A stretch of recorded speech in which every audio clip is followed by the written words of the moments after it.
Hi, good to see you. A single mother sheltered a young widower with a baby one day. She spied through the window and did not believe what the man was capable of doing. On a quiet morning in Paloma's small house, the sun's rays were beginning to illuminate the simple kitchen where Cristino was preparing breakfast. His year-old son was sitting at the table playing with little cars while he waited. "Mom, can I have chocolate in the milk today?" he asked. "Sure, but just a little bit." "Okay," Paloma responded with a smile as she served the chocolate milk. In her son's glass after breakfast, Paloma dedicated herself to organizing the house in the afternoon while Cristino did his homework. Paloma sat down with her crochet material, and when night came while Cristino was sleeping, Paloma was reflecting on the day despite the difficulties. She was grateful to work in the store and crochet at night. It wasn't easy, but it allowed her to take care of her son and keep a roof over their heads.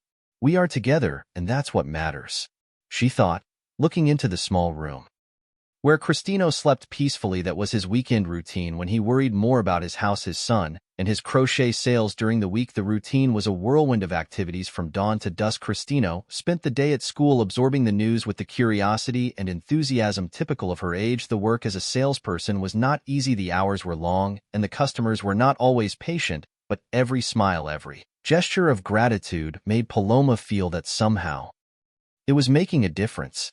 That was Paloma's life. Days filled with the routine of motherhood, work, and moments dedicated to crochet. Despite the struggles and uncertainties, there was an unbreakable strength in her heart fueled by the love for Cristino and the hope of days better. However, to reach her current state of stability, she had to go through several difficulties.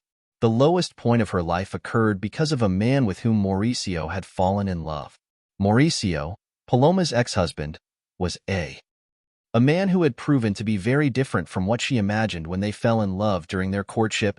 He was charming and attentive, a true gentleman who promised a future of love and security. But after marriage, the mask fell, revealing a rude, lazy, and sometimes violent man. The transformation was gradual, first with harsh words, then with irrational demands, and eventually with threats that left deep emotional scars on Paloma. She remembered the nights of fear, lying down deserted, thinking about the future. "This is not life," I thought, "and it is not what I want for my son." Pregnancy, although initially a source of joy, it became a point of insecurity. The fear that Mauricio could do some harm to his unborn child was the impetus for a decision that would change her life forever. The escape was carefully planned but executed with a heavy heart. Paloma knew that by taking that step she would be closing a chapter of her life and opening another full of uncertainties. On a particularly tense night when Mauricio went out with friends promising to return late, Paloma saw her opportunity. With tears in her eyes, but determined, she packed the essentials, some clothes, important documents, and the little money she had managed to save. She took one last look at the house she could no longer call home, took a deep breath, and left, taking with her not only her belongings, but the hope of a safe life for her son. She chose the darkness of the night for her departure, taking advantage of the stillness to cover her escape. The road was lonely and terrifying. Every shadow and every noise made her heart race. But the image of her safe and happy son guided her steps, giving her strength to continue. Paloma did not have a clear destination, only the desire for distance between her and the man who promised her love but brought only pain. In the days and weeks that followed, Paloma faced many challenges: the difficulty of finding a safe place to stay, the search for work to support herself and her son, and the constant fear that Mauricio would find them. But with each obstacle overcome, he felt stronger, more capable. And when he looked at Cristino, now aged, he saw living proof that his decision, no matter how difficult it may have been, was the right one.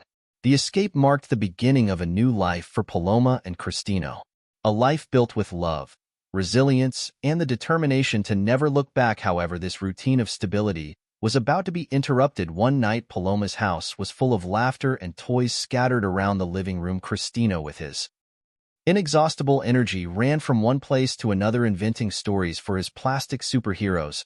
"Mom, I'm hungry. This fight used up all my energy," he announced, interrupting an epic battle in the middle of the living room.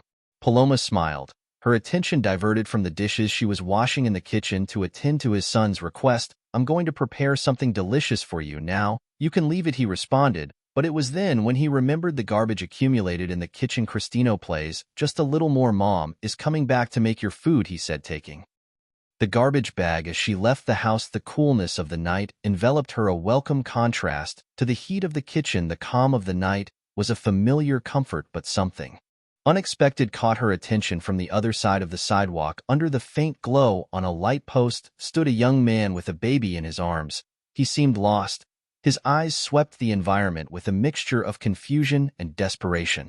Paloma had never seen him before. He certainly wasn't from the neighborhood. The sight of the baby was so small, and she squeezed her hesitating heart, but moved. Out of an impulse of solidarity, Paloma approached. "Hello, young man. Excuse me, is everything okay?" her soft voice asked, trying to convey comfort. The young man looked at her, surprised, as if he were alone. Now he realized that he was not alone. "Oh yes, not really. I'm lost, and my little brother is hungry," admitted, her voice full of tiredness and concern. Paloma looked at the baby. Despite the circumstances, he was sleeping peacefully. "Come, I can help. You can tell me what happened. But first, let's take care of this little one," she said, leading the way back to her house. The confidence that she exuded despite her own struggles was a calming force within the house. Paloma prepared a bottle for the baby and a snack for the young man, and for Cristino, while Elian ate. Paloma sat at the table with him, creating an atmosphere of calm and security. "What are your names?" And the baby began wanting to know more about the young man he had brought home. "My name is Elian," he responded, pausing to look at his little brother, asleep in the corner of the sofa. "And this is my little brother Hugo. Now we are only U.S." Paloma tilted her head, encouraging him to continue. "What happened to them? It seems like they were on the street for a long time." The question was simple, but loaded with a weight that Elian felt on his shoulders. "For a long time," Elian sighed, a heavy sound for someone so young. "My mother. He got married again a few years ago. At first he seemed like a good man, but I always had a bad feeling about him, and I was right." Elian stared at the plate in front of him, as if the painful memories were too much to bear.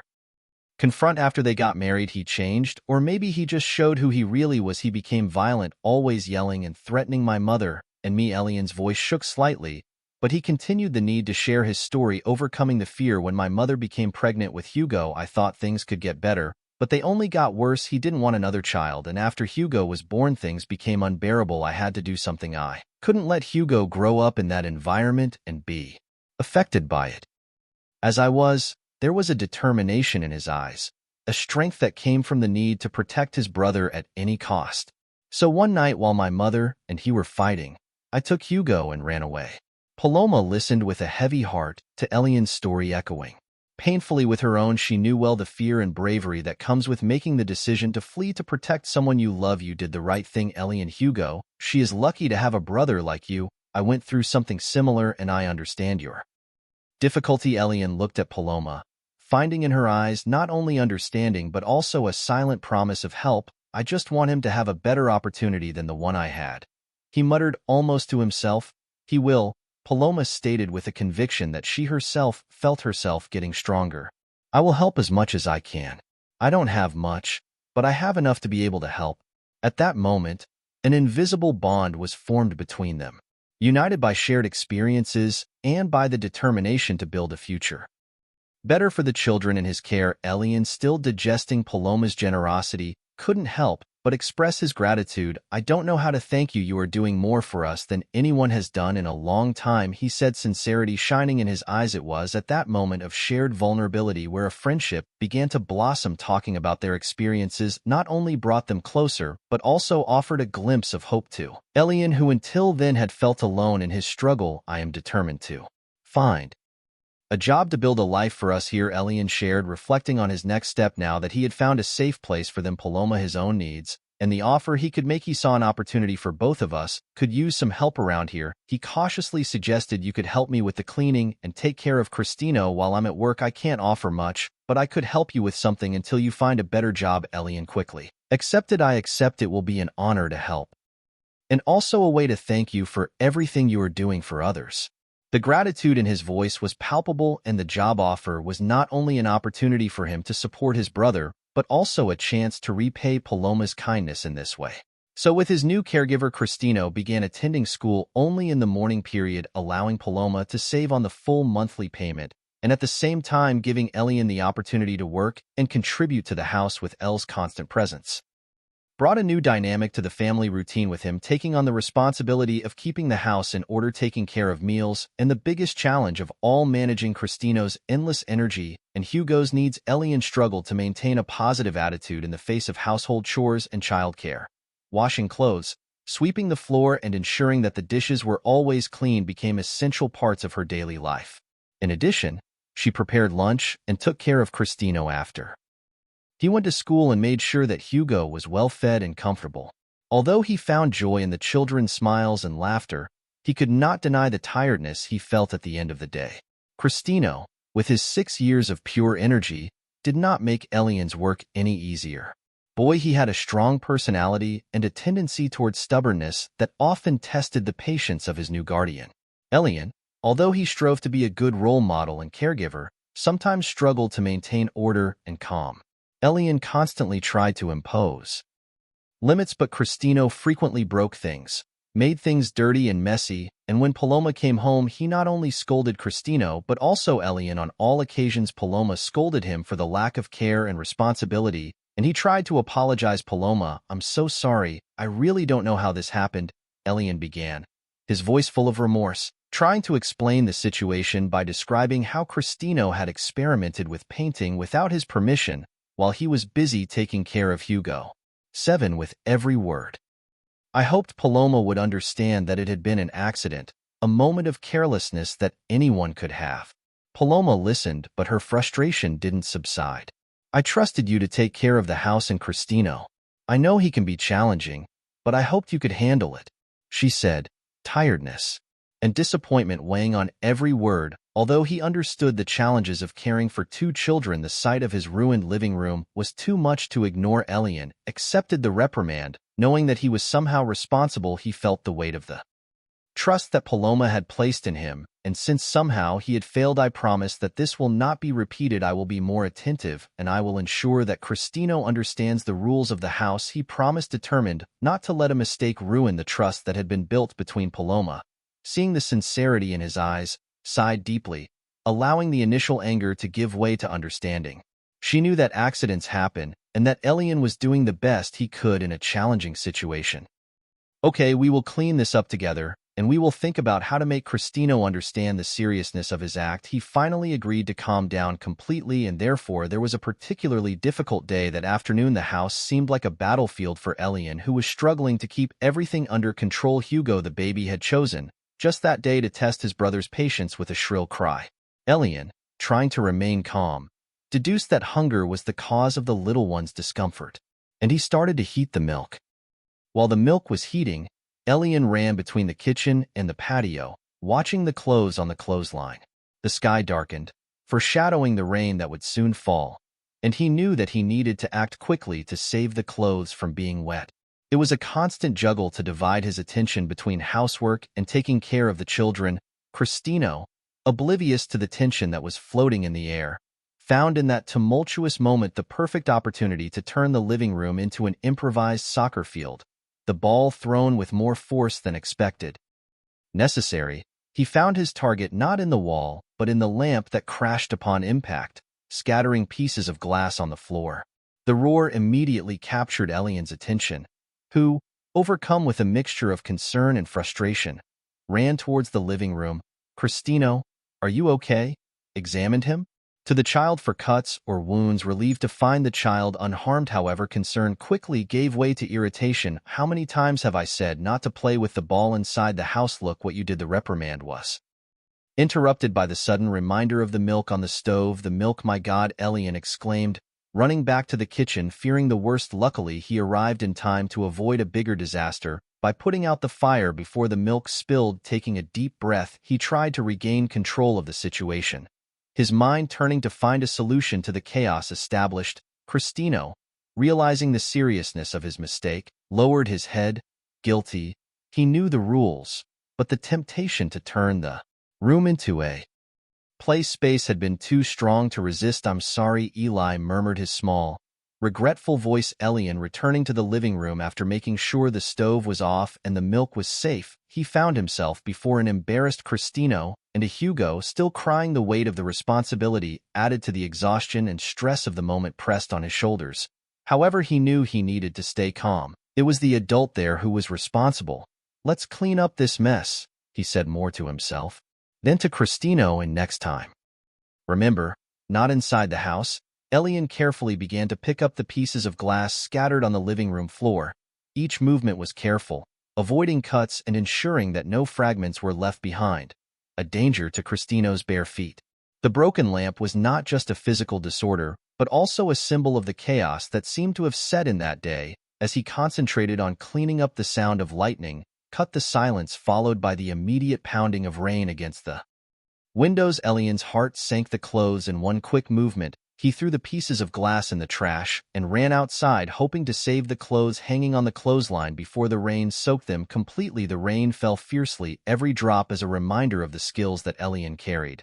Fighting against the wind and water, he began to tear the clothes off the clothesline, his hands trembling not only from the cold, but also from the tension accumulated with the clothes. Finally, in his arms, he returned to the inside, soaked and exhausted, but relieved to have managed to recover it before it was too late. Back in the kitchen, the weight of the day finally caught up with him. Sitting at the table, Elian allowed himself to cry, the tears mixing with the rain water that was still running through his hair and clothes. The crying was silent but charged with emotion, a release of the pressure and stress that had accumulated. It was in that moment of vulnerability that Cristino found him. The boy, seeing Elian in that state, felt the impulse to help, to do something to ease the pain of the one who had become an older brother, a protector. "Eli, are you okay? You look so sad. Is it because of me?" he asked, his small voice full of concern and care. Elian looked at Cristino, surprised by the interruption of his words. Tumultuous thoughts. The sight of the child so worried and sincere made him feel even more emotional. "I'm just a little tired," Cristino tried to explain. Forcing a smile through his tears, Cristino without hesitation approached and offered a hug, a gesture. Simple support and affection. "Everything is going to be okay, Eli, I'll help you," Cristino said firmly.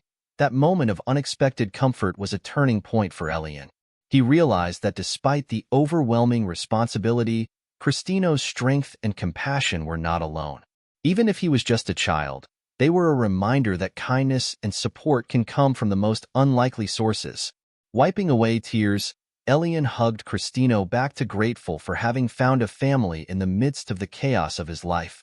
The brief peace found in Cristino's comforting embrace, she was suddenly interrupted by the sound of the front door opening. Paloma entered, the expression of relief for finally being home quickly giving way to irritation as she noticed the empty space where the living room lamp previously hung. The incident of the broken lamp, although clean, it left a visible mark on the order of the house, a mute testimony to the tensions of the day. Elian, still sitting at the kitchen table, trying to compose himself from his own emotions, was surprised by the rapid change of atmosphere. The tears in her eyes had not yet dried when Paloma, with a voice full of frustration, demanded an explanation. What happened to the living room lamp? Her irritation was evident, every word like an additional weight on Elian's overloaded shoulders, fighting against the tide of emotions that threatened to hit him again. He found himself speechless, the guilt over the broken lamp, the pressure of taking care of the children in the house, and now the disappointment in Paloma's eyes, everything mixed together. Leaving him unable to formulate a coherent response, he opened his mouth to try to explain, but all he managed was a sob, a silent confession of his sense of failure. Then when Cristino, perceiving Elian's suffering, took a step forward with a surprising maturity for his age, he assumed the responsibility. "Was me. Mom was playing with the ball inside the house and I accidentally broke the lamp," she admitted, looking bravely at Paloma. "Elian tried to tell me not to do it, but I didn't listen. It's not her fault." Paloma Al. Listening to his son's words, he felt the initial irritation give way to a reluctant compliance. He observed the interaction between Elian and Cristino, the passionate defense of the younger one by the older one, and realized the depth of the bond that had formed between them. "I'm sorry. Elian didn't want to stress you out like that." Finally, he said, the severity in his voice softening it, valuing understanding and communication within the Paloma family, seeing the effort Elian had made during the day despite the challenges, and Cristino's bravery in assuming the blame felt a mixture of gratitude and pride. "Let's have dinner together," he suggested, wanting to repair the atmosphere of the home, "and tomorrow we will all choose a new lamp for the living room." That night, while they were sharing the meal, the family found Flor in the company. From the other, a silent promise of mutual support no matter what storms they might face, and for Elian, Cristino's gesture in his defense was a beacon of hope, a reminder that he really had someone to turn to since the incident of the lamp. A new dynamic began to form in Paloma's house. Recognizing the burden that Elian carried on his shoulders, he made the conscious decision to be more patient and offer Ori instead of just expectations. This subtle but significant change paved the way for a deeper and significant between them. Paloma not only helped Elian perfect his domestic skills, but also created an environment where he felt safe and valued. Over time, this closeness allowed them to get to know each other better, building a friendship that went beyond mere coexistence. Paloma, with her new, more attentive approach, began to notice patterns in Elian's behavior that had previously gone unnoticed. She observed his silences, his distant looks, and the small sighs that suggested a heavy emotional burden. It was on a quiet afternoon when he noticed Elian was particularly anxious that Paloma decided to intervene. She found him in the patio looking into nothing, clearly lost in worrying thoughts. "Elian, is everything okay?" she asked, her voice full of genuine concern. Elian, surprised at having been discovered in a moment of vulnerability, he hesitated before responding at first. Elian tried to hide his anxiety with a forced smile, but Paloma's affectionate insistence encouraged him to open up. "He's my stepfather," he began, his voice trembling slightly. "He's been sending messages for the last few years. Days I'm afraid I don't know what to do, and I don't want to see him again," he confessed, revealing the reason for his anxiety. Elian feared the possibility that his father would find him and Hugo, bringing back the ghosts of the past that she struggled so hard to forget. Paloma listened attentively, her heart clenched with every word Elian said. She knew well the fear that domestic violence could instill in its victims, having fled an abusive past herself. "Elian, you are not alone in this," she said, firmly holding his hands in his. "We are going to face this together in the same way we have faced everything until now." Elian, absorbing Paloma's words, felt a mixture of relief and uncertainty. "But what if I answer and that encourages him to continue searching, and if he discovers where we are?" Concern was evident in his voice, his eyes searching Paloma's for some certainty that could calm her turbulent heart. Paloma meditating carefully before answering. She chose her words with a mixture of firmness and compassion. "Elian understands your fear. I really understand, but completely ignoring it may not be the solution. You could try more extreme methods of getting in touch. Respond. Setting clear boundaries can be a way to keep some control over the situation." "And what about the address?" Elon asked. The thought of any information that could lead his father to them filled him with a paralyzing fear. "Never give our address or any information that could compromise your safety or that of Hugo." "Yes. If you decide to respond, be vague about your current situation and firm about not wanting contact.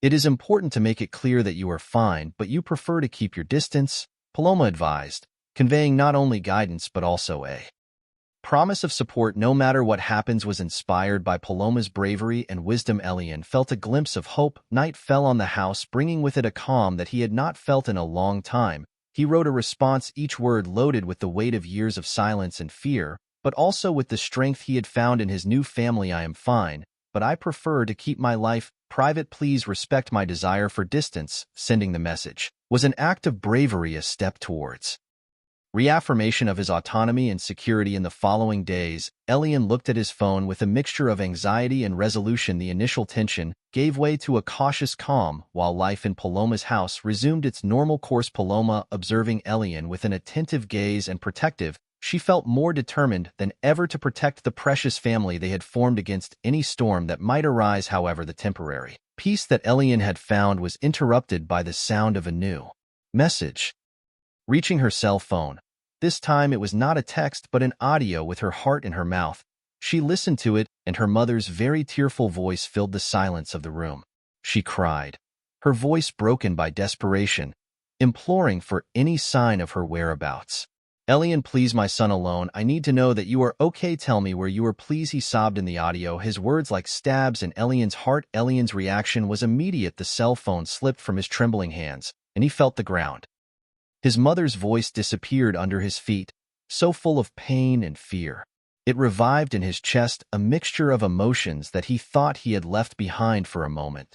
He saw himself again as that scared child desperate to protect his little brother from any evil. Taken by an overwhelming urgency, Elian looked for Paloma, the only person he knew who could help in that whirlwind of feelings. When he found her in the kitchen, her eyes were pale, red, not only from the recent emotional discharge but also out of fear of what that message could mean. Paloma began with a trembling voice. "It's my mother who sent a message. She's crying. She wants to know where we are." Paloma, upon noticing Elian's condition, immediately put aside what she was doing to give her full attention to him. Listening to the audio, his heart tightened because of the pain evident in Elian's mother's voice. He knew that this moment would require more than words from Consuelo. He needed action, guidance. Elian said, choosing each word carefully, "This is very difficult, I know, but we have to think calmly about how to respond. Your mother is clearly worried and suffering. Ignoring this, it would only bring more pain to both of them." The serenity in La Voz de Paloma offered a necessary counterpoint to the emotional storm that Elian was facing. After a long conversation, they decided together that Elian would respond, but cautiously record an audio reassuring his mother that he was safe and fine, but without revealing his exact location or details about his new life. It was a delicate balance between calming his mother's heart without jeopardizing the security they had achieved with so much effort. Elian, with Paloma at his side offering silent support, recorded the message for his mother. The task was distressing, each carefully measured word, but when he finished he felt a weight lift slightly from his shoulders. Said his voice full of emotion but firm, "Mom, I received your message. First, I want you to know that I am fine. Hugo is also fine. We are safe. I know you must be very worried, and I am very sorry for everything. The suffering we caused by disappearing like this, but it had to be done for our safety. It was a difficult decision, believe me, and it was not taken lightly. I cannot say where we are. No, it is not yet safe, and I need to ensure that Hugo and I can continue living without fear. I hope that one day we can meet and explain everything, but for now I need you to respect our decision to keep distance. I want you to know that I always think of you, and despite everything, I miss you. Please take care of yourself. I will try to maintain some kind of contact, even if it is alone, to know that we are okay. I love you, Mom." Elian looked at the cell phone with a mixture of hope and nervousness, wanting more than anything an answer that would calm the tumult in his heart. When the device vibrated, indicating the arrival of a new message, his heart jumped. He pressed the button to listen, waiting for his mother's voice, perhaps with words of understanding, or even from Consuelo. Instead, what he heard was his father's voice, harsh and threatening, a sound he hoped to never hear again. "If you don't tell us where you are, you have no idea what I am capable of doing to your mother," the father threatened in a tone that chilled Elian's blood. The words were like stabs, each one carrying the weight of past threats made true. Elian felt the fear take root deeply, paralyzed. The young man felt it spring up, tears, his mind running in search of solutions while despair suffocated him. How could he protect his mother from a distance, and Hugo, who barely knew the world, but already had to hide from it? The feeling of helplessness oppressed him, a knot forming in his throat, preventing any words from escaping. It was Paloma who found Elian in this despair, the cell phone still in his trembling hand. Upon hearing the audio, his face hardened, a mixture of anger and determination taking shape. "Elian, you are not alone in this," he said, his voice firm, cutting the heavy silence that had formed between them. "We are going to think together about a solution. We are not going to let him continue controlling their lives through fear." Despite the attempts to calm young Elian in a moment of panic, absolute concern for his mother's safety overcame his own instinct for self-preservation. Without thinking about the long-term consequences, he quickly recorded a new audio, this time revealing the address where they were hiding. The trembling voice quickly said before sending the message, driven by a desire desperate to protect his mother at any cost. As soon as the audio was sent, an immediate feeling of regret invaded Paloma as she understood the gravity of what Elian had just done.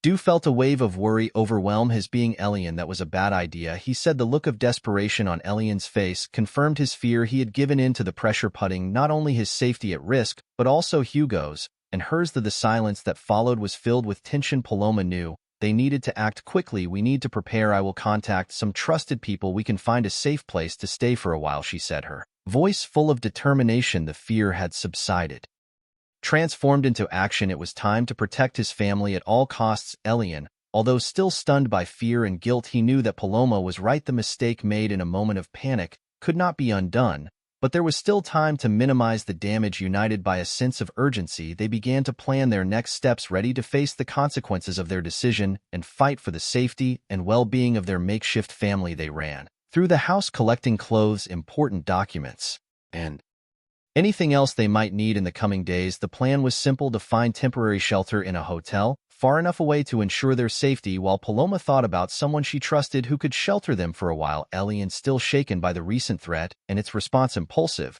she moved mechanically, following Paloma's instructions. Hugo, sensing the tension in the air, began to whimper, capturing the fear and urgency that dominated the atmosphere. Elian. She took him into her arms, trying to calm her brother with soft words, while she continued to fill her backpack with the few possessions she considered essential.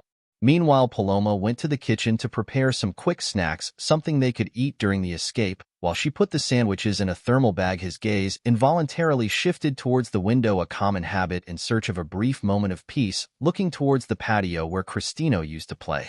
That's when his heart stopped. Out there, approaching the house with a determined step, was Mauricio, her ex-husband. The sight of him so unexpectedly made Paloma's blood run high for a moment. She was completely paralyzed, unable to process the reality of the threat that was now knocking on her door. Quickly recovering, the control ran back to the living room where Elian and the children were finishing the suitcases. "Mauricio, my ex-husband is here," the voice full of panic whispered. "We need to leave now through the back door," the fear in his eyes enough to convey the urgency of the situation. There was no time for doubts or hesitation. The revelation made by Paloma in a moment, already full of tension and fear, fell like a bomb among them. "My father's name is also Mauricio," Elian said, the confusion evident in his voice. The silence that followed was dense, each one processing the coincidence as they quickly realized the terrible truth behind that unexpected connection. Paloma stopped in her tracks. She turned to look at Elian, her eyes wide open at the sight. Surprise and sudden understanding. The coincidence of names in such a vast world suddenly had a terrifying meaning. "Your stepfather Mauricio is the same Mauricio?" my ex-husband asked, his voice trembling, not so much because of the doubt, but because of the implication of what that meant. Elian, connecting the dots, felt like the ground was opening beneath his feet. The realization that the man who had been a source of fear and anguish in his life was the same one who had caused Paloma and Cristino so much pain. It filled him with a feeling of horror.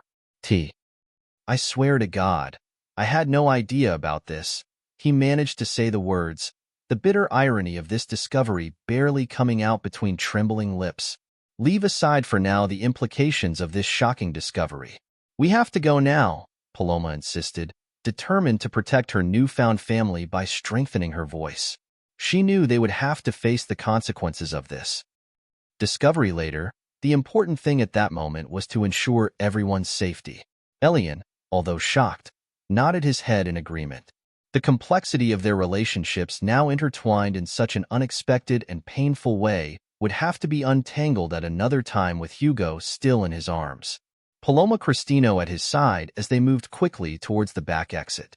The tension was palpable in the air as Paloma, Elian, and the children moved silently through the backyard, trying to remain unnoticed in the darkness of the night. The sound of Mauricio's voice calling Elian with fury echoed behind them, each call increasing the fear and the haste of their escape. "Elian, Elian, where are you? I know you are there," his voice shouted, echoing in a terrifying way. They had almost reached the safety of the shadows beyond the patio when the unexpected happened. Hugo, feeling the tension in Elian's arms, he began to cry, and his noise attracted the attention of Mauricio, who was guided directly towards them. The sound of the baby crying, it was enough to stop him.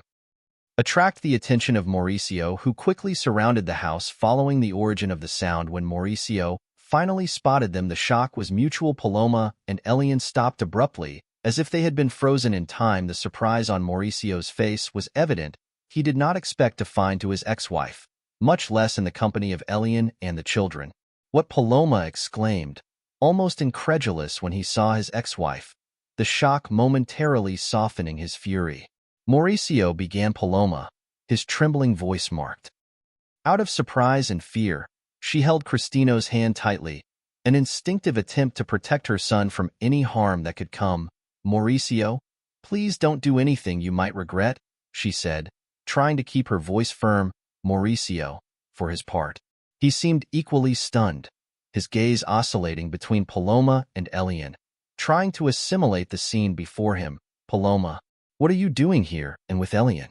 The initial anger gave way to confusion, his original intentions crumbling before the encounter. Unexpected, the small and interconnected world in which they found themselves at that moment seemed surreal, each one facing the surprise and implications of that forced meeting. Paloma, holding Cristino's hand tighter and staying between Mauricio and the children, responded, "It's not what you think. We're trying to protect the children. Mauricio, please for them, calm down, and we can talk about this." However, Mauricio's brief excitement quickly gave way to renewed fury. "You abandoned me, Paloma, you took my son and disappeared," she shouted, anger making her voice tremble. Each word was impregnated with accusation, and she took a step forward, her imposing presence more threatening than ever. Paloma, despite the fear that consumed her inside, stood firm. "Mauricio, I had no choice. I needed to protect Cristino and myself," answered his voice, carrying a trace of supplication. "Please think about the children. We do not want anything bad to happen to them." While the tension between Paloma and Mauricio escalated, Elian, acting with forced calm, discreetly took out the cell out of his pocket. With his eyes fixed on the scene before him, he dialed the police number, his hand shaking slightly, pressing the call button. He kept the phone hidden, hoping that somehow his action could bring the help they desperately needed. On the other side of the line, the silence was broken only by the raised voices and tension transmitted through the audio. He said nothing. He just left the phone on, allowing the officers to hear the veiled threats and argument heated between Paloma and Mauricio. The hope that the police could trace the call and arrive in time was all that Mauricio had. Oblivious to Elian's silent action, he continued arguing, his voice getting louder and louder. "You ruined everything, Paloma. How could you do this to me? And now too, you are hiding Elian from me." He seemed to know no limits, and every word increased the danger of the situation. Paloma, desperately trying to calm the situation, responded, "I'm just trying to do what's best for the children." Mauricio, please, let's resolve this peacefully. His attempt at negotiation, however, seemed to have little effect on Mauricio's fury. Meanwhile, Elon remained motionless, the phone still in his hand, the call open, observing the worst but hopeful that his decision to call the police would be correct, enough to ensure the safety of all of them. With each passing second, the urgency of their situation became clearer, and the hope of intervention before the situation escalated to a point of no return kept everyone in suspense. Agonizing alertness as the tension escalated. Mauricio's anger boiled to the surface, exploding in an explosion of screams that tore through the calm of the night. "You abandoned me, Paloma. You took my son and disappeared. You are going to pay for this. You are going to pay dearly for having abandoned me," he shouted, his unleashed fury making his veins jump in his neck. The accusation was unjust, distorted by the perception of his own pain and rage, ignoring the true reasons that had led Paloma to flee. Paloma faced the storm of Mauricio's accusations. He tried desperately to remain calm, although tears of fear began to run down his face. "Mauricio, please think about the children." His voice trembling with terror implored, "We cannot solve this like this, not in front of them." His plea was for mercy as much as for reason, an attempt to protect not only herself but also Elian, Hugo, and Cristino from the trauma of witnessing such violence. The neighbors, alarmed by the screams coming from the house, began to come out to see what was happening, his attention adding pressure to the already tense situation. Paloma's desperation was palpable, her pleas becoming more urgent as Mauricio became increasingly uncontrollable, refusing to listen to reason or compassion. It was at that critical moment that the sound of sirens tore the night apart. Mix of relief and anxiety, the police arrived quickly, their steps firm and determined, As they approached the chaotic scene, they found Mauricio in a state of blind fury, Paloma in tears, and the children. Terrified without hesitation, the officers acted, arresting Mauricio while he screamed, resisting with desperate rage the reality of his imminent arrest. The police intervention brought an abrupt end to the confrontation. Although the house still resonated with the emotional residue of what had happened, Mauricio was handcuffed and took to the patrol, his protests and threats diminishing as he walked away. Paloma, hugging her children, and Elian allowed herself to cry openly, now the tears flowing not only from fear, but also of relief. Elian, although shocked, he felt a wave of gratitude for the timely arrival of the police, knowing that for now they were safe. The night had been a whirlwind of emotions, but in the end solidarity and courage prevailed, bringing a glimpse of peace afterwards of the storm that day. Under the dark sky and the flashing lights of the police patrols, a new page began to be written in the history of two families who, against all odds, had been intertwined by destiny. And the pain, Mauricio's arrest, marked the end of a long period of fear, uncertainty, and suffering for all of them. The evidence collected, including the threatening messages and the audio sent to Elian, were crucial to ensure that justice was done. Mauricio finally faced the consequences of his acts were carried out by the police, their fury and lack of control contrasting with the palpable relief that enveloped everyone else. With the threat that Mauricio represented was now contained, Paloma, Elian, Cristino, and Hugo. For the first time in a long time, they could breathe a sigh of relief. The moment of terror had ended up giving way to a dawn of hope and renewal. Dove, with tears in her eyes, but with a shy smile on her face, she hugged her children and Elian, grateful for the security that they finally had. Enjoy Elian. Despite the joy of seeing the end of Mauricio's reign of terror, he made the difficult decision to return to his mother's side. He knew that the challenges were not over, but he was determined to rebuild his life at her side. Offering the support and care she needed to overcome the years of fear and abuse, her farewell to Paloma and Cristino was filled with emotion, a mix of gratitude and sadness, marking the end of one chapter of their lives and the beginning of another. But still they maintained constant contact with each other and formed a beautiful family. Although their coexistence was not so constant, Paloma now, with the tranquility she longed for, spent the following days dedicating herself entirely to raising Cristino in a safe and secure home. Loving the shadow of had been dissipated, leaving room only for light and joy. I knew that the road ahead would still have its challenges, but I was confident that with love and determination they could face anything. The story of Paloma, Elian, Cristino, and Hugo is a reminder powerful that even in the darkest circumstances the strength of the human spirit and love can prevail. Emerged from this trial stronger, united by bonds that the end adversity could not break. While they continued forward, each one in their own way, they carried with them the certainty that peace had finally been restored in their lives. If you love this narrative, I invite you to show your pleasure by leaving a like and becoming part of our community by subscribing. Your support is the motivation that encourages us to continue presenting wonderful stories almost every day. Stay with us so as not to miss the next exceptional story that will come to your screen. We greatly value your support. See you soon.